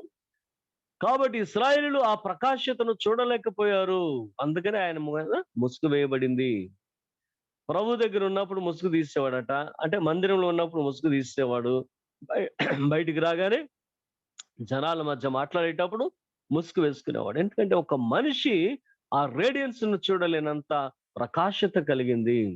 శరీరధారిగా ఉన్నటువంటి మోషే యొక్క ముఖం అంత ప్రకాశత కలిగి ఉంటే ఎత్తబడినటువంటి సంఘం ఏ స్థాయిలో ప్రకాశిస్తుంది అనేటువంటిదని మనం జ్ఞాపకం చేసుకుంటే, ప్రియ దేవుని బిడ్డలారా, మీరు నేను అందరం కూడా ఆ ప్రకాశించేటువంటి స్థానంలో నిలబడాలనేది సాయంకాల ఆ యొక్క వాక్యంగా మనం జ్ఞాపకం చేసుకుంటాం. తర్వాత they were the enlightened people, వారు వెలిగించబడినటువంటి వారు. దేవుని వాక్యం, one of the characteristics of the Bible, it enlights the people. ప్రజలను ప్రకాశింపజేసేటువంటిది బైబిల్, దేవుని వాక్యం. ఏమిటి దేవుని వాక్యం యొక్క విశేషత అనంటే ఇతర గ్రంథాలు మనం జ్ఞాపకం చేసుకోవచ్చు. But what is the difference అంటే ఇట్ ఎన్లైట్స్, ఇట్ ఇల్యూమినేట్స్. ఇది ప్రకాశింపజేస్తుంది, వెలిగిస్తుంది. అనేటువంటి మాటలు మనం జ్ఞాపకం చేసుకుంటే, కీర్తనకారుడు 18వ అధ్యాయం 28వ వచనంలో అంటాడు, నీ దీపమును వెలిగించేవాడు, లేదా నా దీపమును వెలిగించేవాడు నీవే. నా దీపాన్ని వెలిగించేవాడు నీవే. ఏ దీపం ఇది అంటే, నరుని ఆత్మ యెహోవా పెట్టినటువంటి దీపం. నరుని ఆత్మ యెహోవా పెట్టినటువంటి దీపం. ప్రియ దేవుని బిడ్డలారా, ఈ దీపం మనలో ఉన్నంత సేపే మనం ఈ శరీరాన్ని కలిగిన వారమే. ఇదిగోండి ఈయన ఆనందరావు గారండి, ఈయన పలానా అండి, ఈయన పలానా అంటున్నాం. తర్వాత ఇది బయటికి వెళ్ళిన తర్వాత ఎవరు మనం పట్టించుకోరు. ఈ దీపం బయటికి వెళ్ళిపోయిన తర్వాత ఎవరు మనం పట్టించుకోరు. దీన్ని ఆ మత సిద్ధాంతంలో తీసుకొచ్చి ఏం చేస్తున్నారు, ఆ సమాధి చేసి వచ్చిన తర్వాత దీపం చూసి వెళ్ళాలంట. ఆ సమాధికి వెళ్ళి వచ్చిన తర్వాత ఇంటికి వచ్చి దీపం చూసి వెళ్ళాలి అంటారు. ఇక మనం అటు నుంచి వచ్చాం కంటే కొద్దిగా ఆ లక్షణాలు మనకు ఉంటాయి. ఈ క్రైస్తవ జీవితంలో కూడా ప్రమిద వెలిగించి పెట్టేటువంటి స్థాయి నుంచి ఏం వెలిగించి పెడతాం? పూర్వకాలం కిరసనాల బిడ్డలు వెలిగించి పెట్టే వాళ్ళు ఇప్పుడు క్యాండిల్ వెలిగించి పెడతారు. సో ఇంటికి వచ్చి క్యాండిల్ చూసి వెళ్ళండి అంటారు. ఏం చూసి వెళ్ళాలా? ఏముంది అక్కడ? ఏం లేదు, ఏమి లేదు. ఒక సిద్ధాంతం తీసుకొచ్చి పెట్టారు అంతే. సో మనం క్రైస్తవులు కాకమునుపు ఆ సిద్ధాంతాలు పాటించాం, క్రైస్తవులు అయిన తర్వాత కూడా ఆ సిద్ధాంతాలు పాటిస్తాం. ఆ సమాధి చేసిన తర్వాత మళ్ళీ ఇంటికి వెళ్ళాలా, వెళ్ళి ఆ ఇంటికి వెళ్ళి ఆ దీపం చూసి రావాలా. ఆ దీపం చూసి వస్తే నీ దీపం నిలబడద్దా? ఆ దీపం చూసి వస్తే నీ దీపం నిలబడద్దా? ఎప్పటికి కాదు. అది ఏదో అక్కడ ఆదరణ కలగటానికి పాతకాలం వాళ్ళు పెట్టారు. అవి మనం ట్రెడిషనల్ గా క్రైస్తవ విశ్వాసాలకు వచ్చిన తర్వాత కూడా చాలాసార్లు మనం అవి పాటిస్తూ ఉంటాం. చాలా రకాలు పాటిస్తూ ఉంటాం. సో దానిలో ఇదొకటి. సో నరుని ఆత్మ యెహోవా పెట్టిన దీపం. ఇది పరమునకు చేరుకునే వరకు, ఈ ఆత్మ పరమాత్మలో ఐక్యమయ్యే వరకు దీపం మనలో ఆరిపోవటానికి వీలు లేదు. ఈ దీపం మనలో ఆరిపోవడానికి వీల్లేదు. అందుకని ప్రభు వారు చక్కని ఉపమానం చెప్పారు. ఏమిటి ఆ ఉపమానం అంటే, బుద్ధి గల కన్యకలు, బుద్ధి లేని కన్యకల యొక్క దీపములు ఆరిపోవచ్చున్నవి. ఆత్మదీపం వెలిగించుము నా ప్రభువా, నీ ఆత్మదీపమును నాలో వెలిగించుము నా ప్రభువా, నీ ఆత్మదీపమును నాలో. ప్రార్థన చేయాల, ప్రభువుకి మేడుకోవాలా, ఆత్మదీపం వెలుగుచు ఉండాలా. దీనిని భక్తుడైన పౌలు అంటాడు, క్వెంచ్ నాట్ ద స్పిరిట్ అంటాడు. ఆత్మను ఆర్పివేయకుడి. మీలో ఉన్నటువంటి దేవుని ఆత్మను, దేవుడు మీకు బహుమానంగా ఇచ్చినటువంటి పరిశుద్ధ ఆత్మను ఆర్పేసుకోవద్దు. అది ఆర్పేసుకుంటే ఇది ఆరిపోతుంది. పరిశుద్ధాత్మను ఆర్పేసుకుంటే యెహోవా పెట్టిన దీపం ఆరిపోతుంది. కనుక పరిశుద్ధాత్మ యొక్క ఉజ్వలంతో, పరిశుద్ధాత్మ యొక్క వెలుగుతో ఆత్మలో ఉన్న దీపం ఇంకనూ వెలిగించబడాలి. ఎక్కడి వరకు వెళ్ళాలంటే, ఈ ఆత్మ ప్రకాశత పరలోకమందు ఒక నక్షత్రం వల్ల కనబడేంత స్థాయిలోనికి మీరు నేను ఎదగాలి అనేటువంటి ఈ రాత్రి దేవుని వాక్యం మనకు ప్రస్ఫుటము తెలియజేయుచున్న విధానం ఈ రాత్రి మనం జ్ఞాపకం చేసుకుంటాం. ఇక ద్వితీయోపదేశకాండంలో మనం చూస్తే, ఆ ఆత్మీయ అంతస్తుకి వెళ్ళిన తర్వాత ఇక రాజులు అనగా ఇతరులు మన ఎదుట నిలవలేరు. ఆయన వారి రాజులు నీకు అప్పగించును, నీ వారిని ఆకాశం క్రింద నుండి తుడిచివేయాలంటాడు. అనగా అపవాది యొక్క లక్షణములను సంపూర్ణ నాశనం చేసేయాలి. దీనికి ఉదాహరణ అమాలేకీయులు. అమాలేకీయులు అనేటువంటి వారు ఇశ్రాయేలును మొత్తం అంతా ఇబ్బంది పెట్టినటువంటి దేశం. కాబట్టి దేవుడు ఏమనంటే, అమాలేకీయుల పేరు భూమి మీద ఉండకుండా నాశనం చేయబట్టే సౌలు గారు ఏం చేశాడు? మనుషులను అయితే చంపాడు, కానీ బలమైన పశువులను తెచ్చుకున్నాడు. అందువలన సౌలు దేవుని చేత త్రోసివేయబడెను. సౌలు రాజు దేవుని చేత త్రోసివేయబడెను. ఎందుకంటే ఈ వాక్యాన్ని నెరవేర్చుకోలేకపోయాడు. అమాలేకీయుల పేరు ఆకాశం కింద బొత్తిగా నాశనం చేయంటాడు. ఇప్పుడు ఏమంటాడు చూడండి, రాజులు దేవుడు నీకు అప్పగిస్తాడు, వారిని ఆకాశం క్రింద నుండి తుడిచివేయాలా. రాజులు ఎవరు అనంటే, భూలోకంకు సంబంధించిన రాజులు ఎవరైనా ఉన్నారనంటే అపవాది. అందుకని ప్రభు ఏం చేయబోతున్నాడు? హర్మగెదోను యుద్ధములో, గోగు యుద్ధములో అపవాదిని పూర్తిగా నాశనం చేస్తున్నాడు. హర్మగెదోను యుద్ధంలో తీసుకెళ్లి అబద్ధ ప్రవక్తను, ఇంకెవరు చెప్పారు? రెండవలు ఎవరండి? అంత్యక్రీస్తును అబద్ధ ప్రవక్తను తీసుకెళ్లి దాంట్లో వేసేసాడు. ఎక్కడ? మండుచున్న అగ్నిగుండంలో వేసేసాడు. సైతాన్ని తీసుకెళ్లి మట్టు లేని గొయ్యిలో వేసేసాడు. సైతాన్ని తీసుకెళ్లి మట్టిలోని గొయ్యలు వేసాడు, బాటంలెస్ పిట్ లో. వీళ్ళిద్దరిని తీసుకెళ్లి నరకంలో వేసాడు. 1000 ఏళ్ళ తర్వాత గోగు మాగోగు యుద్ధంలో తీసుకెళ్లి వాడిని కూడా అక్కడ పడేశారు. ఇప్పుడు ఎక్కడ ఉన్నాడు సాతానుడు అంటే? అంత్యక్రీస్తు, అబద్ధ ప్రవక్త, అపవాది, ముగ్గురు కూడా మండుచున్న అగ్నిగుండంలో ఉంటున్నారు. ఇక ఆకాశం క్రింద సాతాను అనేటువంటి పదం లేదు, అపవాది అనేటువంటి పదం లేదు. సో వాడి కాలము సమీపించి ఉన్నది గనక, వాడు మట్టు లేని గొయ్యిలోనికి వెళ్ళిపోయేటువంటి గడియలు సమీపించినవి గనక, తొందరపడి ఎన్నో రకాలుగా సంఘాలను చెడగొట్టానికి, విశ్వాసులను చెడగొట్టడానికి, మన ఆత్మీయ జీవితాలు చెడగొట్టడానికి వాడు ప్రయత్నాలు చేస్తూనే ఉంటాడు. వాడిని మనం జయించినటువంటి శూరుల వలె మనం వెళ్ళిపోవాలా. కాబట్టి ఏమంటాడు చూడండి, యెహోషువలో గాని, ద్వితీయోపదేశకాండం 11:25లో గాని, నీవు బ్రతుకు దినములన్నింటిలో ఏ మనుషుడు నీవు ఎదుట నిలవలేడు, ఏ సాతాను కార్యము మనుషుని ఎదుట అనగా విశ్వాస ఎదుట నిలవలేని స్థితిలో వెళ్ళాలి. దీనిని జ్ఞాపకం చేసుకుంటూ, the daughters of Jerusalem exalt the Shulamite as the one who ranks with the great beauties of God's creation. ఏమిటి ఈమెకి ఇవ్వబడినటువంటి యొక్క స్థుతి? స్త్రీలు దానిని చూచి నీవు ధనిరాలందు అని చెప్పి రాణులు ఒప్పుకోతున్నారు, దాన్ని పొగుడుతూ ఉంటే, ఇదిగో సంధ్యారాగం చూపట్టు చంద్రబింబం అంత కలంకం లేనిటువంటి కళలు కలిగిన దానివే ఉన్నావు అని పొగుడుతున్నారండి. ఈ యొక్క యెరూషలేము కుమార్తెలు షూలమ్మెత్తును పొగుడుతున్న విధానాన్ని మనం జ్ఞాపకం చేసుకుంటే, ఏమిటి ఆమె యొక్క గొప్పతనం అనంటే, దేవుడిచ్చినటువంటి సృష్టి ఇచ్చిన అందాలను పోల్చుకుని ఆమె పొగడబడుతున్న స్థితి ఆమె యొక్క ఆత్మీయ స్థితి. ఆమె పొగడబడుతున్నటువంటి స్థితి ఆమె యొక్క ఆత్మీయ స్థితి. అనగా ఈ ఇద్దరు కూడా పరలోక రాజ్యానికి వెళ్ళిన వాళ్ళు ఉన్నారే, 6వ అంతస్తులు 30వ అంతస్తుల వాళ్ళు ఈ 100 అంతస్తులో ఉన్నటువంటి వధువు సంఘాన్ని పొగుడుతున్నారు. ఆహా, ఎంత విశ్వాసం, దేవుని యందు ఎంత భక్తి, దేవుని యందు ఎంత ప్రేమ. కనుక ఆ ఆత్మీయ అంతస్తుని మనం జ్ఞాపకం చేసుకుంటూ ఆ విశ్వాసం వెళ్ళటానికి. సో ఆమె ఇప్పుడు ఎలా ఉంది అంటే, ఒక సైన్యం వలె ఉన్నది. దానిని అంటాడు వ్యూహిత సమభీకర సైన్యం రూపిణ్యగు ఈమె ఎవరు అంటే, ఒక పెద్ద సైన్యం వల్ల కనబడుతుంది అంట సంఘం. పెద్ద సైన్యం వల్ల కనబడుతుంది. ఎన్నో కోట్ల మంది ప్రపంచ క్రైస్తవ్యాన్ని చూస్తే ఎన్నో కోట్ల మంది ఉన్నారు. ఎత్తబడేటువంటి సంఘంలో కూడా ఇంచుమించు అదే స్థాయి కనబడుతుంది. ఏమండి, మెజారిటీ ప్రభుకు లేకపోతే ఇంక ప్రభు ఎందుకు అపవాది ముందు?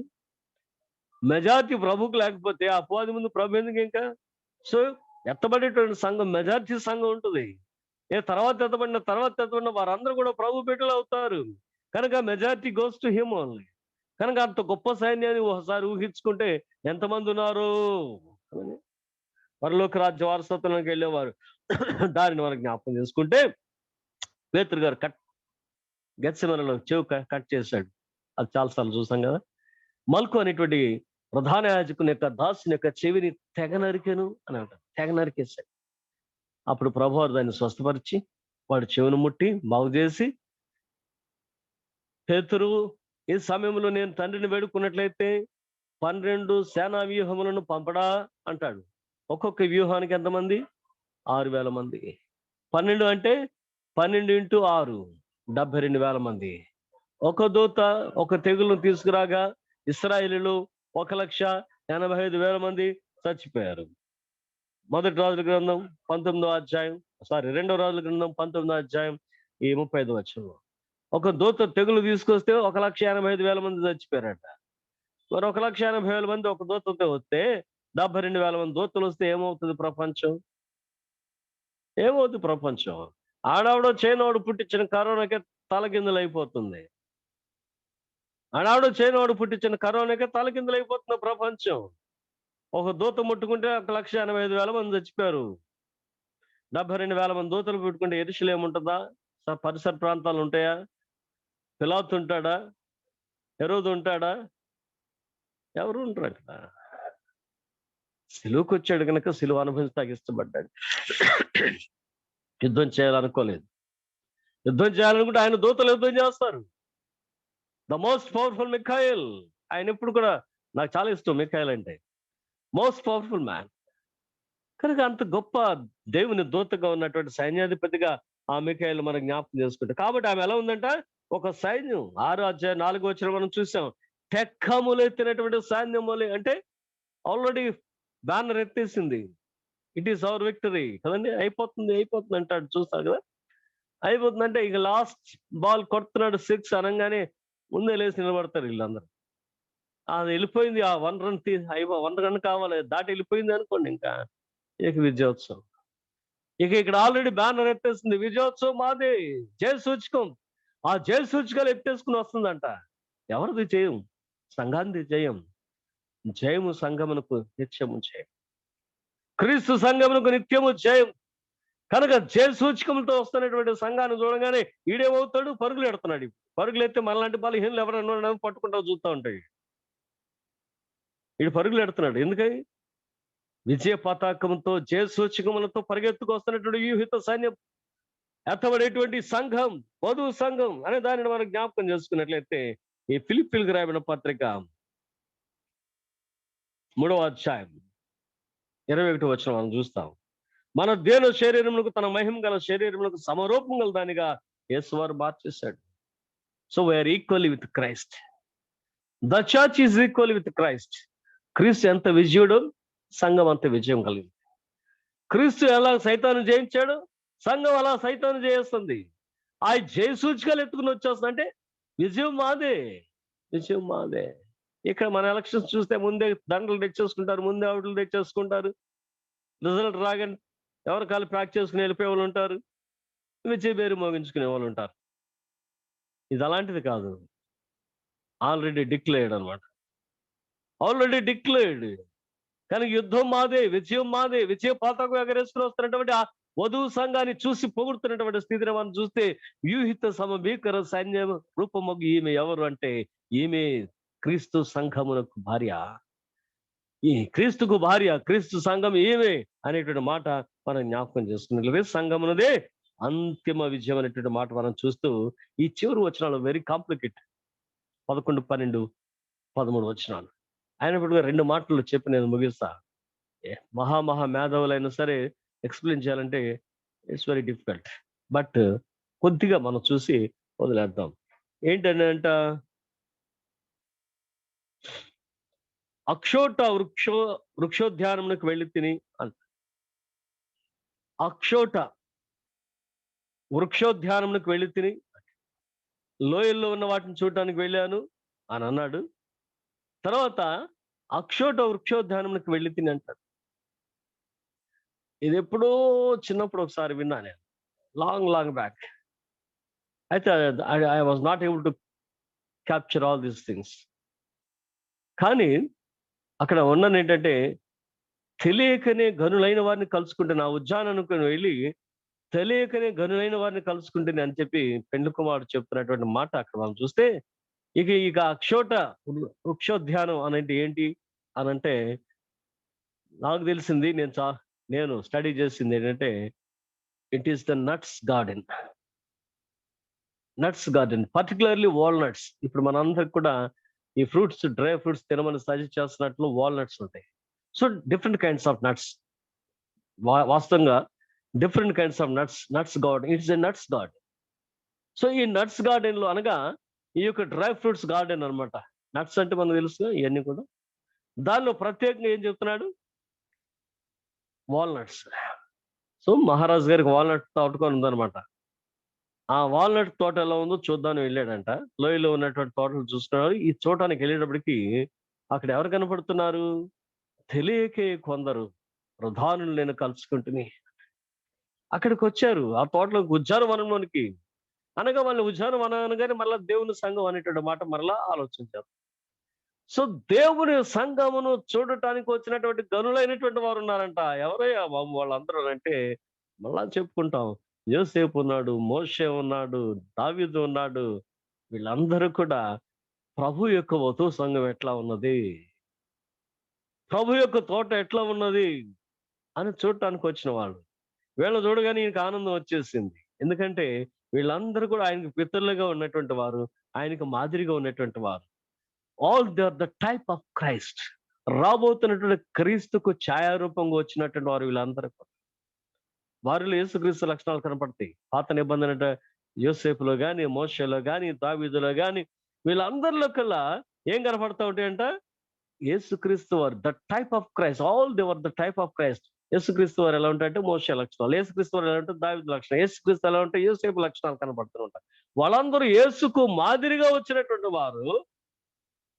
ఆ లక్షణాలు కలిగిన పెద్దలందరూ కూడా వచ్చి ఆయన ముందు, ఆయన పితరులుగా ఉన్నటువంటి వారందరూ కూడా వచ్చి క్రీస్తు శిలువ తర్వాత కడుగుబడినటువంటి వధూ సంఘాన్ని, క్రీస్తు ఉద్యానవనంగా పిలువబడుతున్నటువంటి ఆయన తోటను దర్శించడానికి వచ్చినప్పుడు ఈయన చూసుకుంటానికి వెళ్ళాడు, వాళ్ళు చుట్టానికి వచ్చారు. It was the happiest moment. It was the happiest moment అనమాట. కనుక వాళ్ళు ఆన్ ద హోల్ వాళ్ళు కూడా ఎక్కడికి వచ్చేస్తారు, వధూ సంఘంలోనికి వస్తారు. పక్కన పెట్టేస్తే ఈయనకి ముందుగా ఈయన యొక్క జీవితానికి మాదిరిగా నిలిచిన వారు కనుక వారు ప్రధానులైనటువంటి వారు. వారు ప్రధానులైనటువంటి వారు. వాళ్ళు వస్తారని ఎక్స్పెక్ట్ చేయలే. వాళ్ళు వస్తారని తెలియకుండా ఎందుకు ఉంటుందండి? దేవునికి తెలియకుండా ఏమైనా జరుగుద్దా? కానీ ఒక సామాన్య మానవుడు వెళ్తే పెద్దలైన వారిని అనుకోకుండా కలుసుకుంటే ఏ అనుభవంలోనికి వస్తుందో ఆ అనుభవాన్ని మాట్లాడుతున్నాడు అంతే. సమస్తము ఎరిగినటువంటి దేవునికి తెలీదా? తెలిసే కదా వీళ్ళిద్దరిని రూపాంతర కొండ మీదకి తీసుకెళ్ళాడు, పేతురు, యాకోబు, యోహానుని. ఈ రోజు వాళ్ళిద్దరు వస్తారు రూపాంతర కొండ మీదకి, నేను వాళ్ళతో మాట్లాడాలని తెలిసే కదా వెళ్ళింది. దేవునికి తెలియకుండా ఏముంటది? ప్రభువుకి తెలియకుండా ఏముంటది? కానీ అక్కడ మనం మాటలు చూసినట్లయితే ఒక ఆర్డినరీ మ్యాన్ తెలియకుండా వెళితే ఎంత సర్ప్రైజ్ జరుగుతుందో పెద్దవారిని చూసినప్పుడు, పెద్దవారిని కలుసుకున్నప్పుడు ఆ సర్ప్రైజ్ ఇక్కడ చూపిస్తున్నాడు అంతే.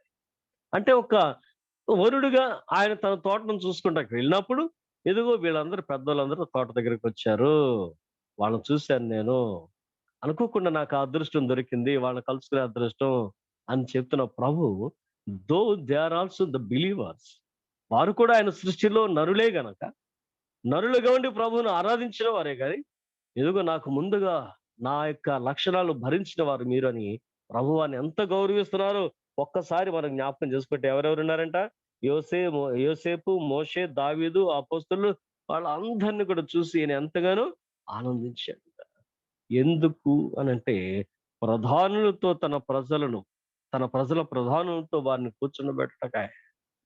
So he is making you and me equal with Joseph, equal with Moses, equal with David. సంఘంలో వధువు సంఘంలోనికి వచ్చేటప్పుడు మనం అందరం ఏమవుతున్నాం అంటే అందరూ అదే వధువు సంఘమే. ఇప్పుడు ఆయన దావీదు గారు అంత మహానుభావుడు, మహారాజు గారు వధువు సంఘమే. యోసేపు గారు అంత మహానుభావుడు, వధువు సంఘంలో భాగమే. మోషే గారు అంత మహానుభావుడు, వధువు సంఘంలో భాగమే. ఇక్కడ రోడ్ల మీద తిరిగా రీతిగా దేవా తప్పి అయిందా, క్షమించాయా, మారు మనసు పొందానా అన్నట్టు మనం వాళ్ళతోటి సమానమే. మనలను గనులైన వారితో కూర్చుండబెట్టడానికి, తన ప్రజలలో గనులైన వారితో కూర్చుండబెట్టడానికి దేవుడు నిన్ను ప్రేమించిన విధానం, దేవుడు నన్ను ప్రేమించిన విధానం, ప్రియ దేవుని బిడ్డలారా జ్ఞాపకం చేసుకుని ఎంత కృతజ్ఞత కలిగి ఉంటాం. దేవా నువ్వు నన్ను ఎంతగా ప్రేమించావు. Are we deserved to be with Joseph, Moses and David? మామూలుగా అయితే కూర్చొని ఇస్తారా మన ప్రక్కన? వాళ్ళ ప్రక్కన మనల్ని యోసేపు దగ్గరికి వెళ్ళి కూర్చోగలమా? మోషే దగ్గరికి వెళ్ళి కూర్చోగలమా? డేవిడ్ దగ్గరికి వెళ్ళి కూర్చోగలమా? కూర్చోలేవు. But God has given that ఏమన్నా వర్తినెస్, ఆ యొక్క విలువలు ఇచ్చాడు.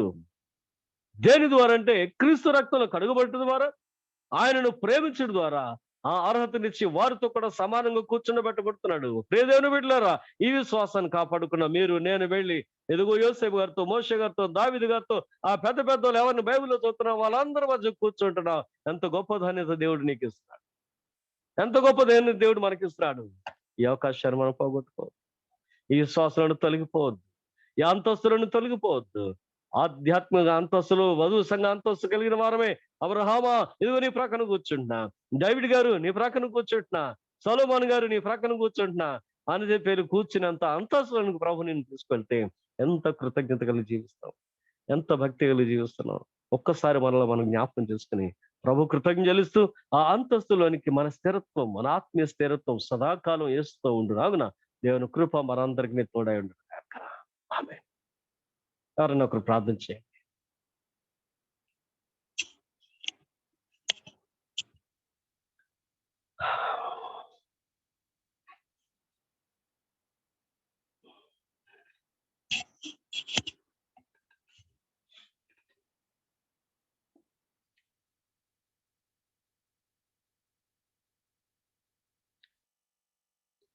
సార్ ఎవరో ఒకరు చేయండి, మేడం గారు, సార్ ఎవరో ఒకరు.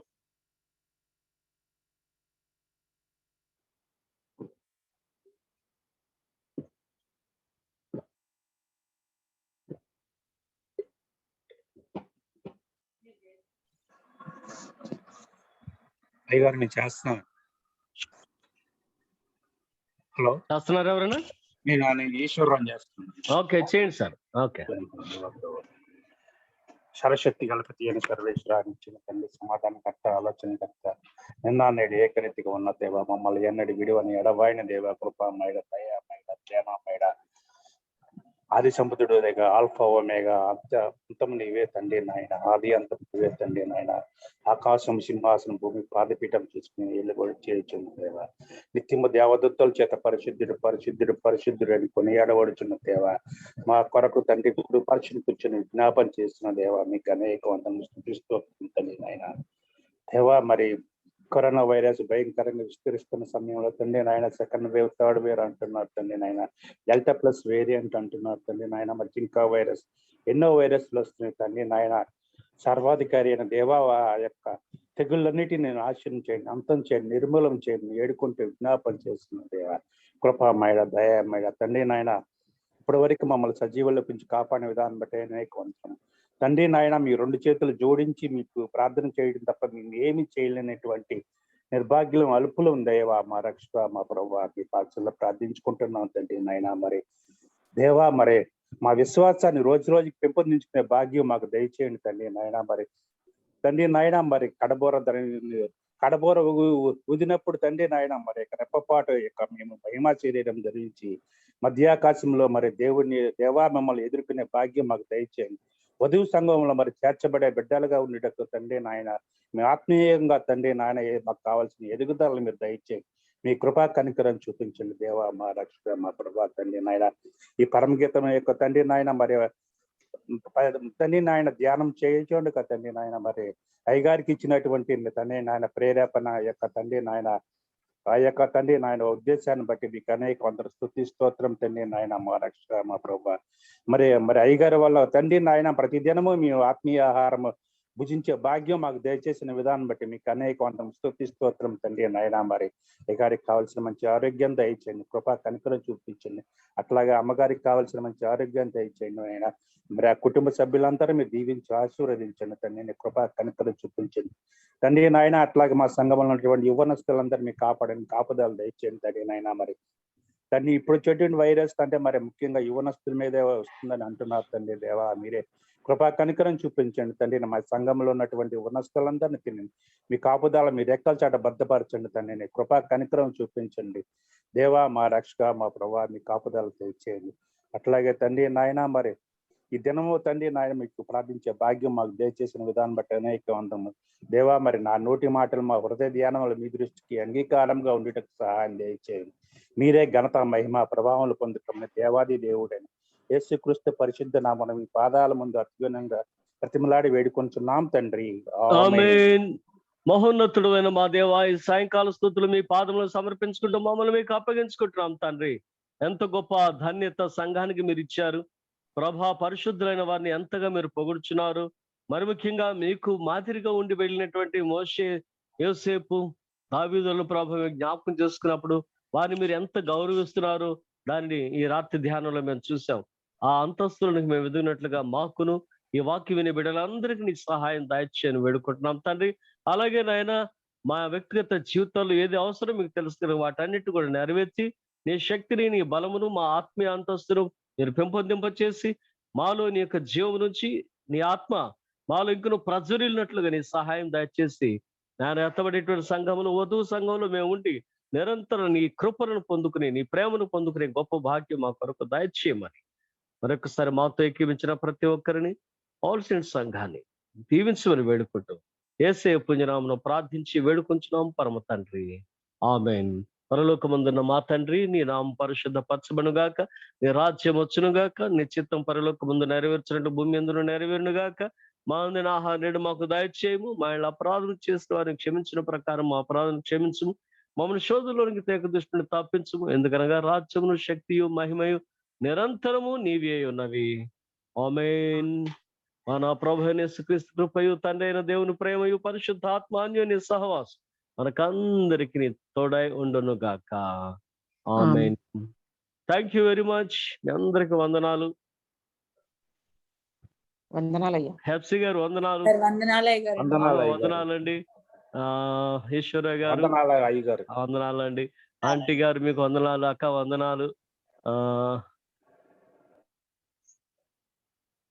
అమృత గారికి, భాస్కరరావు గారికి, విజయ్ కుమార్ గారికి, జాన్సన్ రాణి గారికి, హేమలత గారికి, అందరికీ వందనాలు. దేవిక గారికి అందరికి కూడా వందనాలు. Thank you.